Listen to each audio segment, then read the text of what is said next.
माने जोबथा दिनखौ बिदाय होनो थाखाय दिनै बे हालुवादल गामिनि रायजोनि फुख्रि हमनायाव जों बोसोर गोदानखौ बरायनो थाखाय बेखौ लांनो फैदों आरोखि जों बोसोर गोदान ना लाबाय। बेसेबां लाखो? जों ज' लाबायानो खय केजि 7 केजि जाबाय।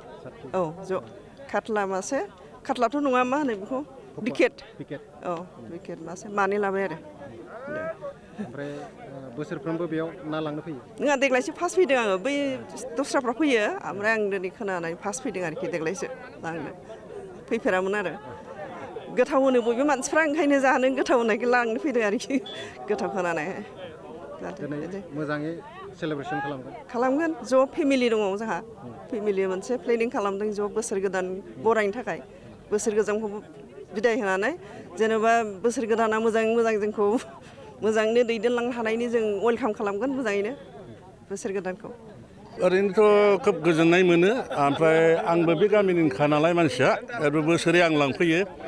प्रत्येक बोसोरावनो खालामखायो बेखौ बे दा 2025नि लास्ट डे दिनै 31 डिसेम्बर बेखौ बिदाय होनो थाखाय जोंनि गामिनि मानसिफ्राबो बरन्स खाथि खालानि गामिनि रायजो राजाफ्राबो फैनानै बे बिलोनि जोंना थुलुंगाफुरि बिलोनि नाखौ लांफैयो मानोना जोंना बे रायजोयैनो माबानाय नालाय खम रेटआव हगारो बाजारनि रेटनिफ्राय अनेक खमाव हगारो ओंखायनो जोंनि गामिनि मानसि प्लास खाथि खालानि रायजो राजाफ्रा बेयाव फैनानै बे नाखौ लाङो आरो दिनै मोनाब्लियाव बोथिसे नाजों बेदरजों जानानै बोसोरखौ बिदाय होनो नागिरो ओमफ्राय गाबोननिफ्रायथ' गोदान बोसोर जाहैबाय गोदान बोसोरनि थाखाय आं बयखौबो गाहामै थाथों होननानै आनान गसाइनाव आं आर'ज गाबो गोदान बोसोरा जाहाथे बयनिबो गाहामै थाङो बेनि थाखाय आङो बयखौबो इसोरनाव आर'ज गाबो। बोसोरफ्रोमबो बे फुख्रिनि नाखौ जाखायो आजि 15-20 बोसोरसो बेबादि जाबाय एखे 15-20 बोसोरसो जाबाय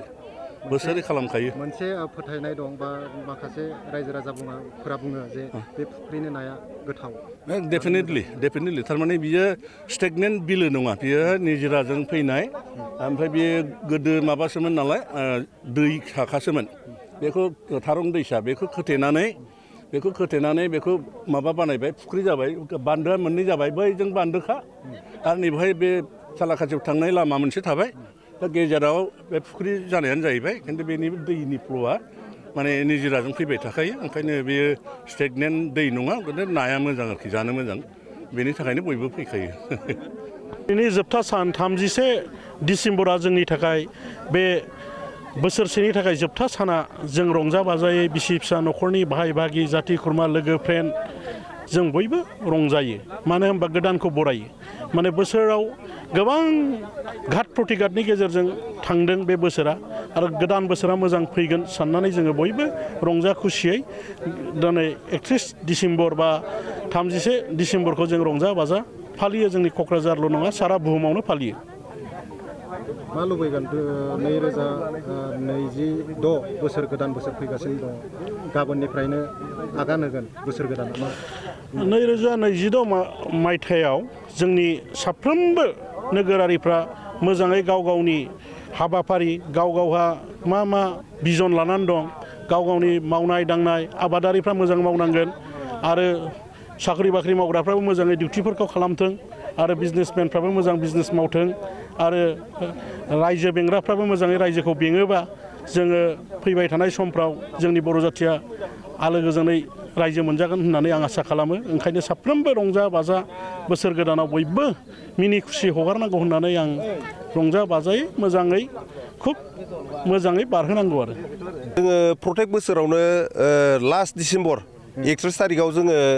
रायजोयै 120 घर दं रायजोआव गासिबो बे 120 घरा जोंना साफा मेम्बार बे फुख्रिनि दा बेहाय जोङो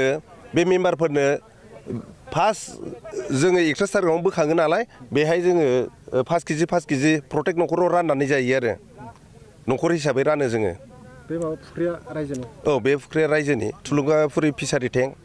बेनिखायनो जोङो गासिबो मेम्बार बे 120 जना गासिबो न'खरा मेम्बार दं हिसाबै बेयाव जोङो बोसोराव खनसे 31 थारिखआव राननानै जायो आरो 5 केजि खरि जयै बोखांनानै जयै राननानै जायो आरो ओमफ्राय माखासे जोङो बेजों लोगोसे जाहाथे बे खाथि खाला एरियानि ओनसोलफ्रा जाहाथे खम दामावनो मोनजायो बे हिसाबै जोङो बोखांनानै फानहरो खम रेटआव फानहरो आरो 250 थाखा केजि हिसाबै जों फानहरनाय जेसेबांखि गिदिर ना जाया मानो 250 थाखा केजि हिसाबै फानो आरो बेनो। ओमफ्राय गाबोननिफ्राय जिहेतु 2026 गोदान बोसोर फैगोन मा बुंगोन नोंथांमोना जेनेबा खौसेथि अनलायनाय दाथ' गोजाम बोसोरा थांबाय जोबोद मोजाङै मोजां बारग'लांबाय जाहाथे गोदान बोसोराव फैगोनाव गाबोननिफ्राय जाहाथे बयबो मोजाङै मोजां आं बयनिसिमबो गाहाम हामलायथि जासिहरनाय जाबाय आरो बेजों लोगोसे जाहाथे बयखौबो बे गोदान बोसोरखौ मोजाङै मोजां बारग'लांहोनो थाखाय गाव गावनि खामानिखौ मावनानै साक्सेस खालामो बेखौनो आं हामलायनाय थाबाय आरोखि